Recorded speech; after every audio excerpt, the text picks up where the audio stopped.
Baik, kita sudah atau masih di surat Yunus, masuk si ayat yang keempat. A'udzubillahi minasyaitonirrajim. Bismillahirrahmanirrahim. Ilaihi marji'ukum jami'an wa'dallahi haqqan. Innahu yabda'ul khalqa thumma yu'iduhu liyajziyal ladzina amanu wa 'amilus solihati bil qist wal ladzina kafaru lahum syarabun min hamimin wa 'adzabun alimun bima kanu yakfurun. Ilaihi marji'ukum jami'an. Kita semuanya ini akan kembali kepada Allah.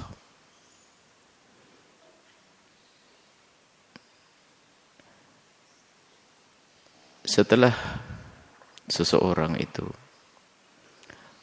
beriman kepada Allah Subhanahu wa ta'ala, kemudian beriman kepada utusan Allah, adanya malaikat-malaikat, ada iman yaitu dengan hari akhir. Dan iman kepada hari akhir ini artinya mengimani bahwasanya di sana ada kehidupan. Yang kehidupan di sana lebih lama daripada kehidupan di saat di dunia. Dan tidak bisa dibanding. Indah di sana tidak bisa dibanding dengan keindahan saat ini. Begitu juga pedih di sana tidak bisa dibanding dengan kepedihan saat di dunia. Dan semua pasti akan melewati itu. Semua dari kita akan menemui itu. Ilaihi marji'ukum jami'an. Semua akan kembali kepada Allah. Makna kembali nanti hari pembalasan. Hari semua amal kita akan kita lihat. Hari setelah kehidupan di dunia ini. Wa'dallahi haqqan. Dan apa yang telah Allah janjikan itu benar. Allah menjanjikan kepada orang yang patuh kepadanya, patuh kepada syariatnya dengan kebaikan, Allah akan beri. Allah la yukhliful mi'ad. Allah tidak akan ingkar janji. Dan Allah maha kuasa untuk memenuhi janjinya. Kalau kita bertemu dengan manusia yang dia punya kemampuan lalu dia berjanji, kita percaya. Orang kaya raya dan masyhur dengan kedermawanannya, dia telah membantu sana sini, kemudian dia berjanji, untuk bulan ini kau tidak usah mikir uang, aku akan kirimi untukmu secukupmu. Maka karena yang menjanjikan adalah orang yang bisa dipercaya, ada kemampuan untuk menolong, dan memang kebiasaan menolong, maka tenang. Di bulan itu dia tidak mikir lagi tentang keuangan. Ini dengan manusia. Ini dengan manusia yang sangat mungkin tiba-tiba menjadi lemah. Itu pun kita bisa percaya. Tapi bagaimana kita dengan Allah yang maha kuasa? Tidak ada yang bisa menghalangi kehendaknya. Semua yang Allah janjikan akan mudah untuk Allah wujudkan. Tidak ada yang bisa menghalanginya. Akan tapi kenapa kok kita masih atau kurang yakin dengan janji-janji Allah? Dan tanda kekurang yakinan kita ini perilaku kita ini. Sehingga dikatakan orang ini, manusia ini yang mengaku beriman akan adanya hari akhir ini benar beriman atau hanya latah diucap di lisan. Seperti kematian pun akan tiba. Jadi muqaddimah apa? Dimulai dengan adanya kematian. Setelah kematian disitulah akan perjalanan. Di alam penantian, di alam barzah, hingga nanti dibangkitkan di barak mahsyar. Kemudian di situ ada perhitungan amal, pembagian buku amal. Kemudian ada menyeberang siratal mustaqim antara surga dan neraka. Semua orang ini tahu bahasanya kita akan mati. Dan tinggal perbedaannya adalah kekuatan di dalam meyakini setelah kematian. Semakin kuat keyakinannya akan kehidupan setelah kematian, maka kekuatan keyakinan ini akan mempengaruhi dalam hidupnya. Dan kekuatan ini akan memberikan seseorang kesadaran bahwasanya kehidupan ini akan ada balasannya. Kehidupan ini akan ada hitungannya. Sehingga sedikit lupa. Maka di sana ada orang cerdas yang dikatakan oleh baginda Nabi SAW, ayun nasi akyas. Siapakah orang yang paling cerdas? Disebutkan aktsaruhum lil mauti dzikra. Orang cerdas itu yang selalu daya ingatnya, daya sadarnya ada, yaitu yang paling banyak dan sering mengingat kematian. Makna mengingat kematian itu adalah meyakini kematian itu ada dan kehidupan setelah kematian itu begini dan begitu, ada alam barzah. Maka yang senantiasa ingat akan kejadian ini, maka secara otomatis apa yang ia ingat kemudian ia rasakan, ia akan membentuk perilaku. Karena dia sadar bahwasanya kalau aku berbuat begini nanti aku akan dapat balasan begini. Kalau aku berbuat baik aku dapat kebaikan. Maka inilah yang menjadikan kehidupan seorang hamba ini menjadi baik. Akan tapi kesadaran kita akan kematian ini seperti dikatakan, aku tidak melihat sesuatu yang sangat diyakini melebihi, seperti aku tidak melihat sesuatu yang sangat diyakini tapi sangat menyerupai yang sangat diragukan seperti kematian. Jadi orang itu kalau bicara tentang kematian yakin akan tiba. Siapa yang tidak mati? Sehingga kalau berjalan pun dia hati-hati. Kalau suruh nyebrang yang berbahaya nggak berani. Ada rasa takut. Karena dia yakin kematian akan ada. Dia yakin akan kematian. Tapi perilaku manusia ini seperti orang yang tidak akan mati. Maka sesuatu yang diyakini tapi seperti sesuatu yang sangat diragukan. Kalau ditanya apa bakal mati? Mati. Tapi kenapa perilakumu tidak menunjukkan kalau kamu yakin akan adanya kematian? Nah ini, karena yang diperlukan di sini bukan sekedar kesadaran akal kita. Karena akal kita dengan mata yang melihat orang mati, mbahnya mati, dan dia pun bakal mati. Bukan itu, akan tapi kesadaran hati bahwasanya aku akan mati dan di balik kematian ini ada perjalanan panjang. Di alam barzah, alam penantian, hingga dibangkitkan dan di mahsyar dan seterusnya. Nah inilah yang akan menggugah seseorang untuk menyiapkan diri di hari kita akan kembali kepada Allah nanti. Maka ilaihi marji'ukum, kepada Allah lah nanti semua akan kembali. Yang baik dan yang buruk. Yang berperilaku baik dan berperilaku buruk nanti akan menghadap kepada yang maha adil, yang tidak akan berbuat zalim kepada hambanya. Dan disitulah hari perhitungan, yaumal hisab, yaumaddin, hari pembalasan di sana.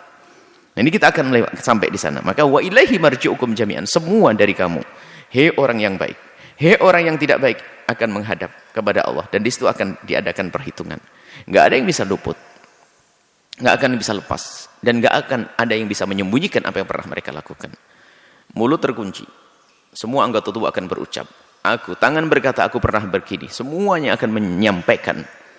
Dan disitulah akan terjadi hari jaza, hari pembalasan. Wa'dallahi haqqan, dan ingat, janji Allah benar. Karena yang janji adalah Allah Jalla Jalaluh, Zat yang maha kuasa. Tidak ada yang menghalangi untuk memenuhi janjinya. Allah yang maha kuasa, yang maha mampu untuk melaksanakan, untuk memenuhi janjinya. Dan Allah tidak akan ingkar janji. Innahu yabda'ul khalqa, renungilah, memulai dari menghadirkan dirimu, menciptakan dirimu, menciptakan manusia, menciptakan kita dari tidak ada menjadi ada, suruh menjadi bahan renungan. Dari tidak ada, dulu tidak ada dirimu, 20 tahun yang lalu belum ada, atau 30 tahun yang lalu belum ada, 50 tahun yang lalu belum ada. Kemudian Allah adakan, yabda'ul khalqa. Kemudian bersama berjalannya waktu, hari demi hari berganti, minggu demi minggu berganti, bulan demi bulan, tahun demi tahun, hingga pada akhirnya ia pada waktu, yaitu ajal, waktu yang telah ditentukan, ajal, meninggallah dia, hilang lagi. Tsumma yu'iduhu, kemudian Allah akan mengembalikan lagi, dibangkitkan lagi. Ini adalah keimanan. Adapun yang pertama, wa yabda'ul khalqa, terlihat dari tidak ada menjadi ada. Akan tapi yu'iduhu ini perlu hujah. Hujahnya adalah yang bisa mengadakan dari tidak ada tentu sangat mampu mengadakan sesuatu yang pernah ada untuk ada kembali. Yaitu Kita dari tidak ada kemudian diadakan. Kemudian setelah ada, kemudian mati, akan dibangkitkan. Sangat mungkin. Mengadakan dari yang tidak ada saja bisa. Bagaimana mengadakan sesuatu yang sudah pernah ada. Ini.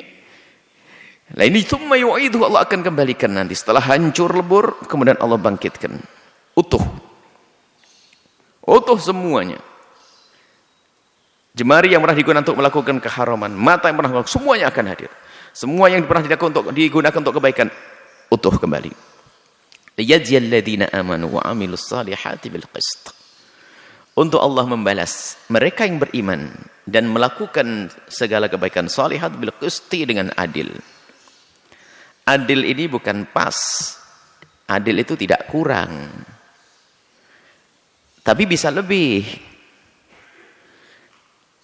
Bisa lebih dalam kebaikan. Adil.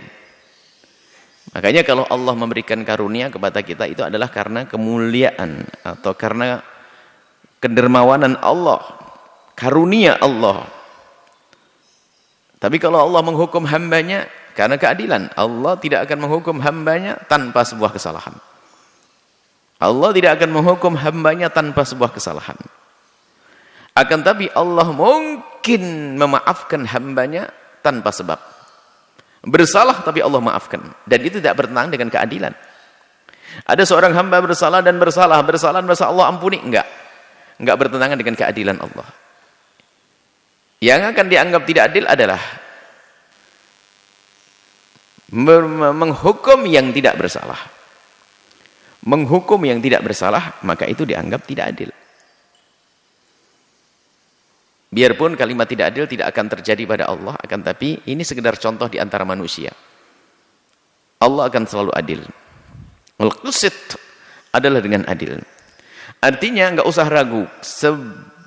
Kebaikan apapun yang kita lakukan baik dengan terang-terangan Allah sembunyi. Besar atau kecil. Itu semua akan kita lihat. Bil-Qist tidak ada yang tersembunyi. Tidak ada yang terlewatkan. Allah yang maha melihat. Allah yang maha tahu tidak akan menyia-nyiakan amal kita. Maka jangan ragu dengan amal baik. Urusan kita dengan Allah, tingkatkan ketulusan dalam beramal. Bukan karena manusia, karena Allah. Al-Qist. Dengan adil yang memang orang itu berbuat karena Allah, maka Allah akan balas. Tapi yang berbuat bukan karena Allah, Allah tidak balas dengan kebaikan. Bahkan dianggap sebagai kekurang ajaran, orang riya. Berbuat seolah-olah untuk Allah tapi karena ternyata untuk manusia, ini kurang ajar. Kalau seandainya dia bisa berkata, kalau itu adalah lesan halnya, perilakunya tuh ngomong gini, ya Allah, aku pura-pura berbuat baik untukmu, tapi sebetulnya bukan untukmu ya Allah. Lah ini kan kurang ajar. Orang riya itu seolah-olah ngomong begitu. Di hadapan Allah kelihatan khusyuk, akan tapi ternyata di dalam hatinya adalah kerinduan sanjungan dari bangsa manusia. Seolah-olah dia berkata itu tadi, ya Allah, aku seolah-olah beribadah kepadamu, tapi sebenarnya bukan untukmu ya Allah. Maka riya ini pelanggaran. Dia sudah melakukan kebaikan, tidak dibalas oleh Allah, karena dia tidak berbuat baik untuk Allah. Dan balasan juga balasan kejelekan. Cuman di sini kejelekannya tidak disebutkan. Walladzina kafaru lahum syarabun. Walladzina kafaru lahum syarabu min hamimi wa adzabun alimun bima kanu yakfurun. Adapun ini balasan juga orang-orang kafir mereka akan dapatkan balasan. Yang tidak beriman kepada Allah lahum syarabun min hamim. Allah. Mereka mendapatkan balasan. Di antaranya adalah mendapatkan minuman yang dari hamim, air yang mendidih. Jadi kalau diminum itu langsung ususnya itu putus. Kemudian utuh lagi. Ngambil air minum lagi. Panas, tenggorokan hancur. Urus usus putus. Minum lagi. Dan begitu seterusnya. Na'udzubillah. Takutlah kepada Allah. Hadirkan siksa di dalam kesadaran kita. Agar kita takut kepada Allah. Hukuman Allah. Masuk ke neraka panas. Nggak bisa mati di sana. Kalau di dunia orang sakit mati seolah-olah berakhir dari sakitnya, dia pindah alam. Tapi kalau sudah di akhirat nanti nggak ada kematian, bahkan siksa itu akan terus berulang-ulang. Yang mati bunuh diri maka dia akan diseksa dengan membunuh dirinya dengan alat yang lebih mengerikan lagi, mati, hidup lagi, mati, hidup lagi, mati, dan seterusnya. Dan begitu juga seksa-seksa yang lainnya berulang-ulang. Bukan mati, enggak ada kematian saat itu sudah. Tidak ada kematian lagi, terus seksa. Takutlah kepada Allah. Mari kita renungi diri kita. Semua yang kita lakukan di dunia ini akan kita petik, akan kita lihat nanti di akhirat. Jika itu kebaikan, maka Allah akan balas dengan kebaikan. Jika itu keburukan, maka Allah akan balas dengan keburukan. Allah akan hukum kecuali yang sudah diampuni oleh Allah. Maka bergegaslah wahai hamba yang berdosa kepada pintu maaf Allah yang sangat luas itu. Jangan sia-siakan, jangan tunggu esok hari, karena esok hari belum tentu untuk kita. Alangkah banyaknya orang yang duduk bercanda ria dengan sahabat saudara, kan, tapi setelah itu dia diam dan tidak bergerak lagi. Kematian tidak harus menanti waktu umur 70, 80. Kematian kapan saja. Kalau sudah datang waktunya tidak ada yang bisa menunda. Satu hembusan nafas pun tidak akan bisa dibeli di mana-mana. Kalau sudah berakhir atau hembusan nafas yang terakhir harus berakhir. Semuanya akan melewati itu semua, maka persiapkanlah diri ini untuk menghadapi kematian itu. Mati husnul khatimah. Bagi yang benar-benar punya iman, mati husnul khatimah, maka sesungguhnya kematiannya adalah kehidupan yang lebih indah lagi. Di alam barzah dia mendapatkan kenikmatan dan dia tidak mendapatkan kesusahan. Kemudian di padang mahsyar pun dia bersama rombongan-rombongan orang yang dimuliakan. Dimulai dari perlindungan yang khusus dari Allah, digiring ke telaga baginda Nabi, kemudian tidak akan haus selama-lamanya, menyeberang Siratul Mustaqim seperti kilat, kemudian disambut oleh baginda Nabi. Itu semua keindahan-keindahan bagi orang yang punya iman dan punya kesadaran bahwasanya di sana ada hukuman, lalu dia menghindari dari dosa-dosa. Wa ilahi marji'ukum jami'an, semua akan ke tempat tersebut kembali, tidak ada yang luput satupun. Apakah mati yang terbakar, mati tenggelam, mati hilang, mati dimakan binatang, semuanya nanti akan kembali di sana. Maka ayo kita berbuat baik, jauhi daripada kezaliman, zalim kepada diri sendiri dengan kemaksiatan, zalim kepada manusia, zalim kepada sanak kerabat dan saudara. Hukuman ada nanti, naudzubillah. Kalau Allah belum mengampuni, maka ketahuilah siksa itu akan tampak. Maka bergegaslah memohon ampun. Adapun mereka orang-orang kafir itu akan mendapatkan siksa minuman yang panas, adzabun alim, siksa pedih. Bima kanu yakfurun, atas apa yang mereka ingkari, kekafiran mereka yang menjadikan mereka semacam itu. Walladzi ja'ala syamsa diya'a wal qamara nura. Setelah diingatkan kita akan adanya hari pembalasan, diajak kembali kita untuk merenungi, menguatkan iman kita. Karena dengan keimanan inilah seseorang akan menyiapkan sesuai dengan keimanannya. Yang akan bepergian sudah diberi informasi bahwasanya di tempat sana nggak ada apa-apa. Yang akan bernyantai dengan keluarga diberitahu bahwasanya di sana nggak ada warung, di sana nggak ada orang jualan, maka dia akan menyiapkan dari rumah. Kalau sudah diberitahu bahwasanya di sana seperti itu, keadaan di sana, di tempat yang akan kita tuju nggak ada apa-apa, maka kita harus berbekal. Ini urusan rekreasi, urusan nyantai dengan keluarga, menyiapkan diri karena dikasih tahu. Dikasih tahu tadi, ilaihi marji'ukum jami'an. Baru setelah itu kita benahi saat ini. Lalu apa yang akan kita persiapkan menuju marji' tadi? Di saat kembali kepada Allah tadi, lihat, walladzi khalaqas syamsa diya'a wal qamara nura. Dibedakan antara dia dengan nur. Kalau dia itu adalah cahaya langsung dari dalam dirinya, kalau nur itu adalah pantulan. Dan memang betul dalam ilmu yang kita pelajari, matahari memancarkan, rembulan adalah pantulan dari matahari. Tapi semua adalah nur, dia dan nur kurang lebih sama, nur adalah cahaya. Allah telah menciptakan matahari dengan sinarnya, rembulan dengan cahayanya. Wa qaddarahu, dan Allah telah menentukan domirnya satu.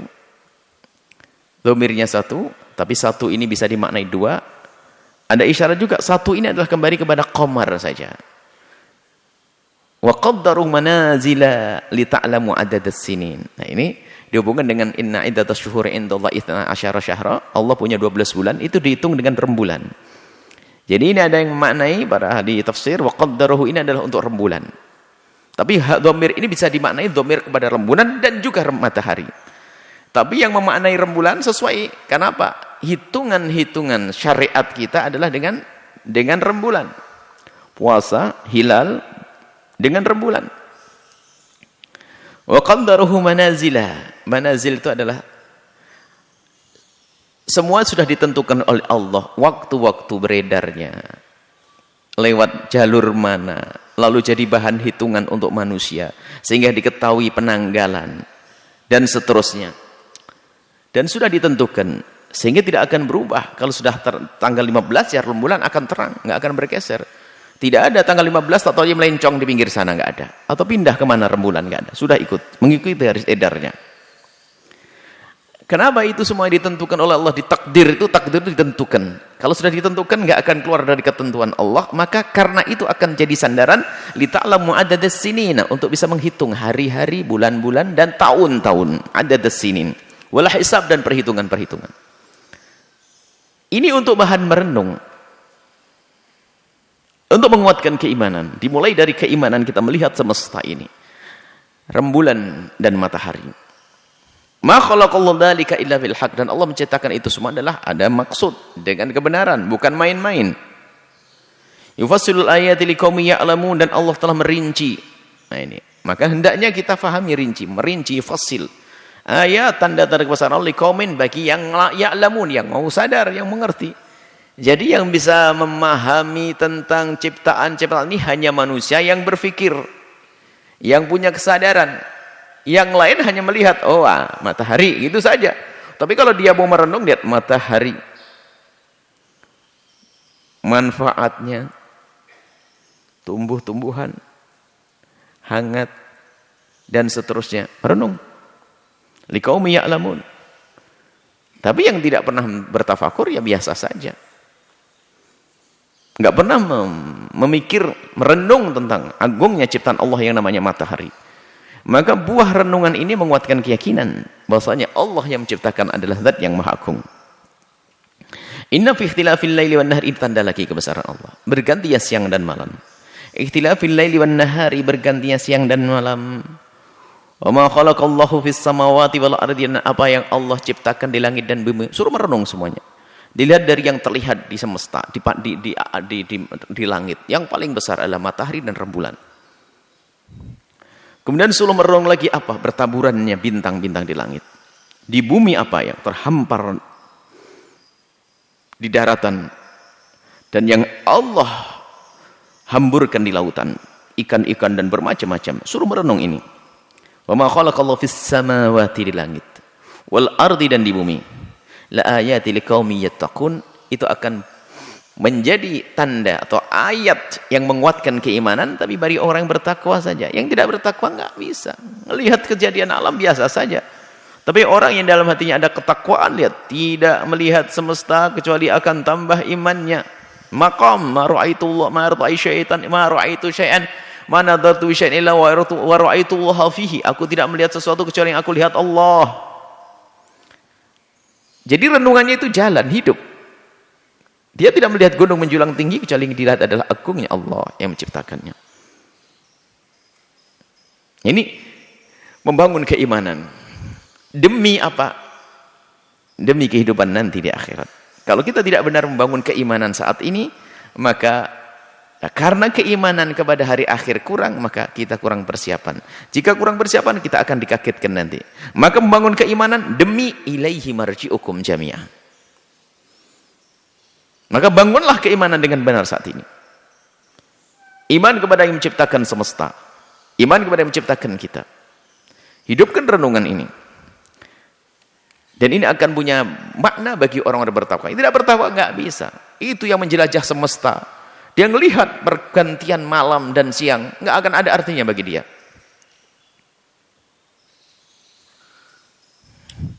Illal ladzina, orang bertakwa akan mengambil faedah daripada itu semuanya.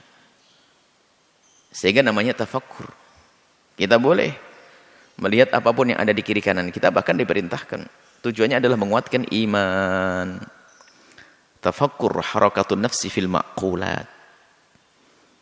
Bukan takhayyul atau tahyil, harakatun nafsi fil mahsusat. Bukan khayal. Jadi kalau kalian lihat mata, lihat diri kita sendiri, kita akan merenung dan kita akan menyadari bagaimana fungsi jemari untuk meraba. Kita bisa ngomong, gelap malam kita ngelihat, oh ini gelas, ini itu dan sebagainya. Padahal jauh. Kemudian terus semua ada pada diri kita.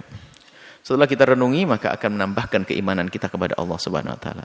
Itulah orang yang bertakwa kepada Allah, yang di dalam hatinya ada kenal Allah. Nah, mereka ini akan mengambil faedah daripada ayat-ayat Allah yang bertebaran di semesta. Ayat Allah yang tertulis, wahyu yang diwahyukan melalui Nabi Al-Quran. Dan juga ayat Allah yang bertebaran di semesta yang disaksikan oleh mata ini, dirasakan oleh manusia ini. Ini adalah tanda-tanda kebesaran Allah.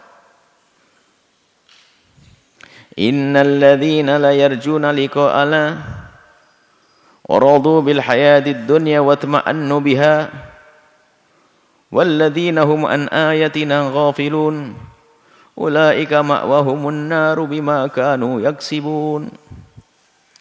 Yang tidak rindu untuk bertemu denganku, dengan kami, dengan Allah, lalu mereka lebih senang dengan kehidupan dunia, watma'annu biha, dan dia merasa nyaman di dunia, tidak pernah berpikir untuk akhirat.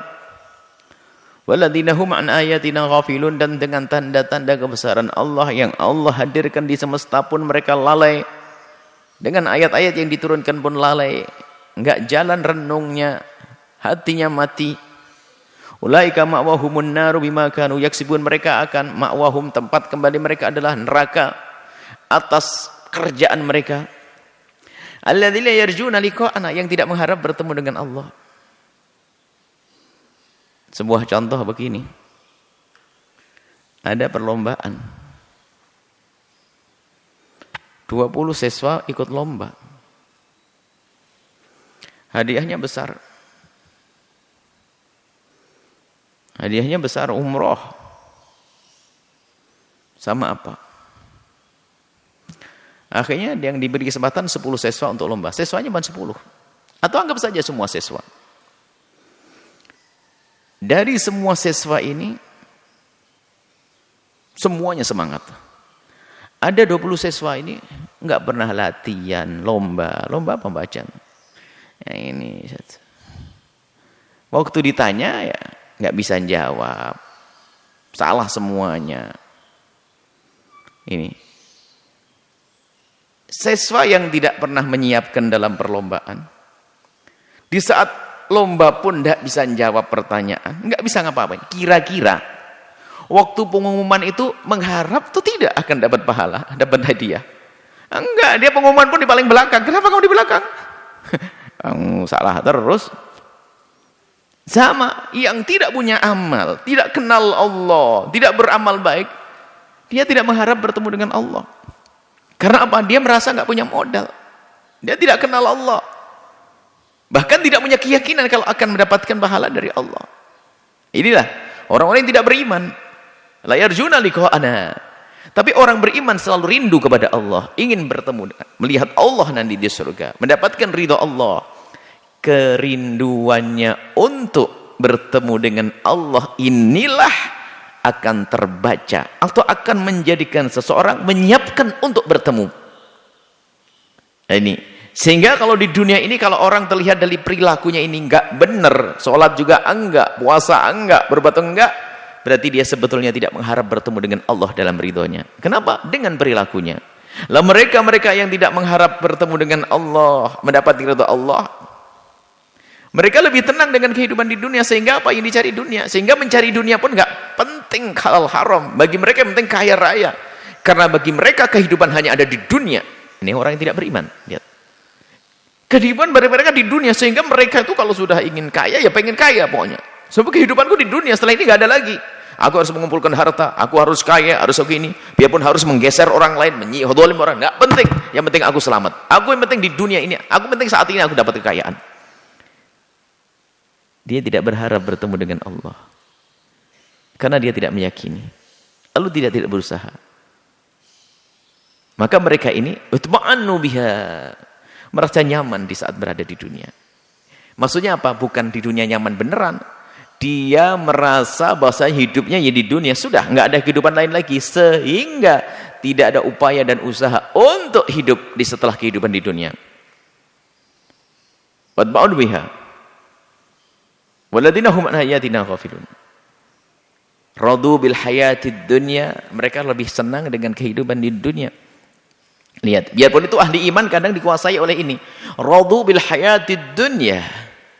Radu bil hayatid dunya, lebih senang dengan kehidupan dunianya, bukan memikirkan akhiratnya. Biarpun dia mengaku dirinya ahli iman, kenyataannya apa? Dia diberi oleh Allah harta yang melimpah. Cuman harta itu hanya untuk dinikmati di dunia. Nggak bisa membuat musola kecil, nggak bisa dia membangun pesantren, nggak bisa dia berderma, karena memang tidak dipilih oleh Allah.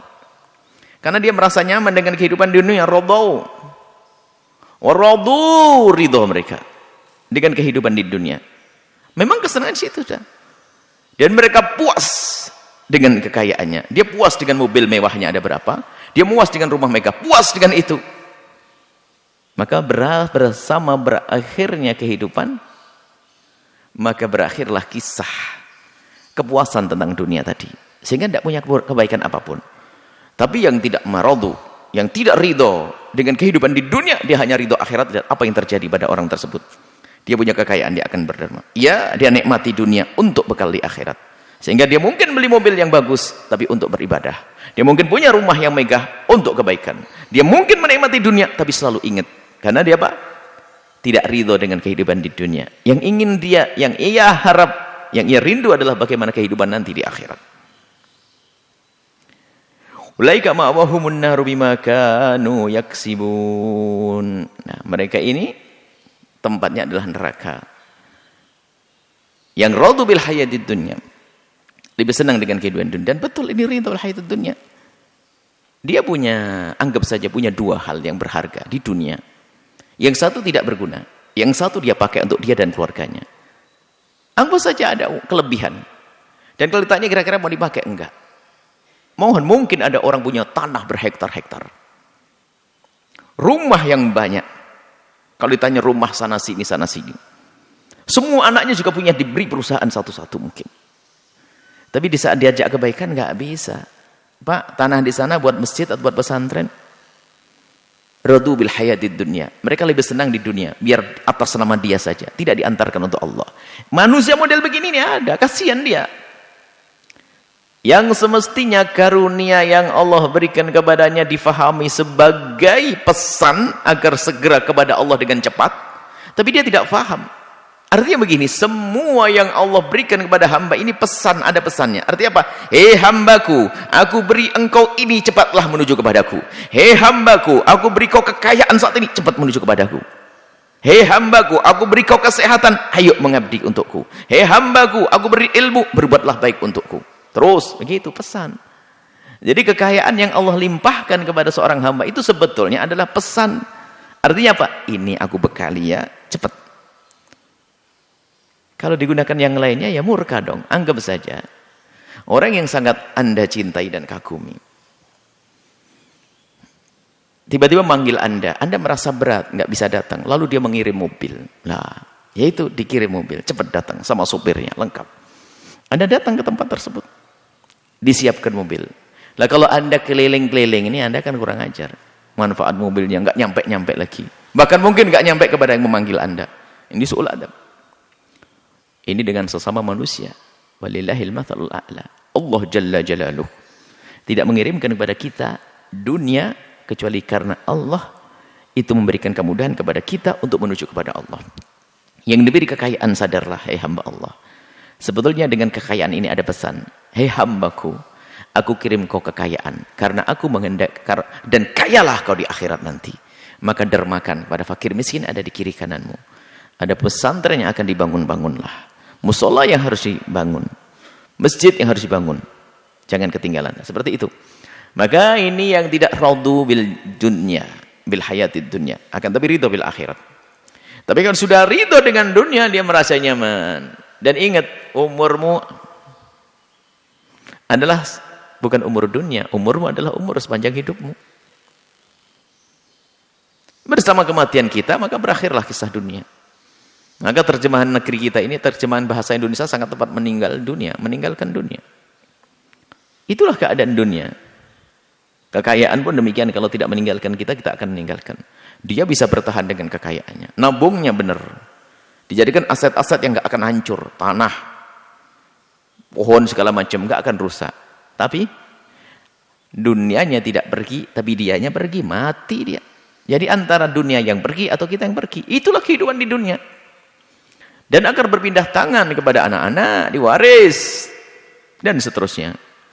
Maka ayo kita cerdas. Jangan merasa ridha dengan kehidupan di dunia. Akan tapi jadikanlah dunia yang Allah kirim kepada kita ini adalah ada pesannya untuk menuju kepada Allah dengan cepat. Jangan merasa tenang dengan kehidupan dunia ini. Akan tapi kita harus gelisah. Mana gelisah apa? Kita tidak ingin dunia ini sia-sia. Maka kita akan menggunakan apa yang Allah berikan kepada kita di dunia untuk akhirat.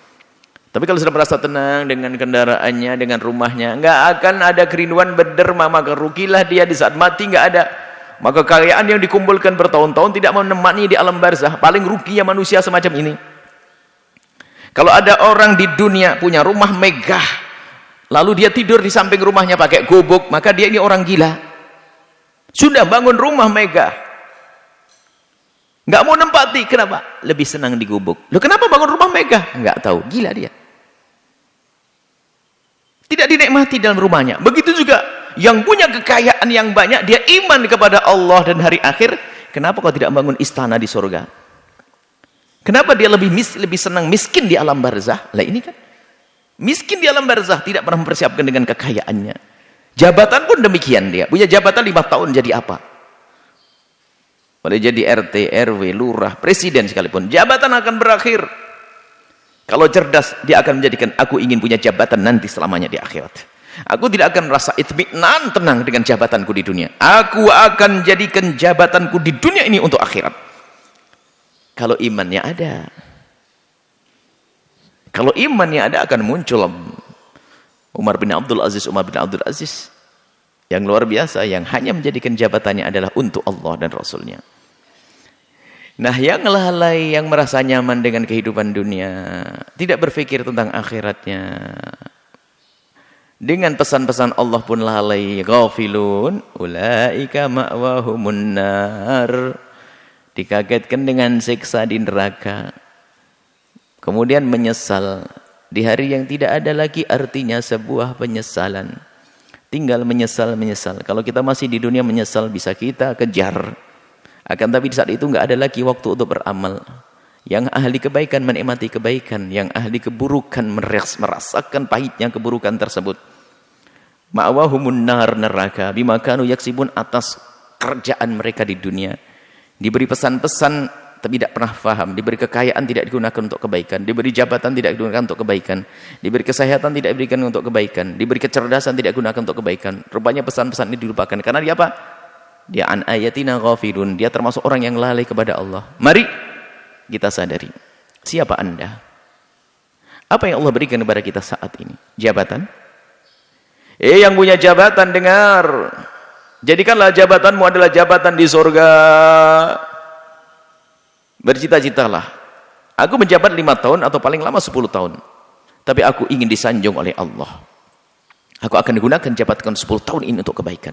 Yang punya kekayaan, sebelum malaikat Israel datang menghampirimu, kirimkan, ayo membangun istana megah di surga nanti. Gunakan kekayaan kita untuk kebaikan. Masjid, pesantren, dan program-program dakwah. Yang punya kecerdasan, gunakan akal cerdas ini. Ide-ide untuk menghadirkan ide-ide cemerlang untuk kejayaan Islam. Agar kecerdasan ini tidak berakhir bersama kematian kita. Terus akan mengalir pahala. Man sanna fil islami sunnatan hasanatan. Dengan idenya yang baik. Lalu diterapkan di masyarakat, bermanfaat, maka biarpun kita mati, maka pahala terus mengalir. Apapun yang Allah berikan pada kita, ayo kita gunakan untuk Allah Subhanahu wa taala. Jangan kita menjadi orang yang ghafilun, yang nanti ma'wahum, tempatnya ada di neraka. Karena apa? Kita tidak faham dengan pesan-pesan dari Allah Subhanahu wa taala. Wallahu a'lam bissawab.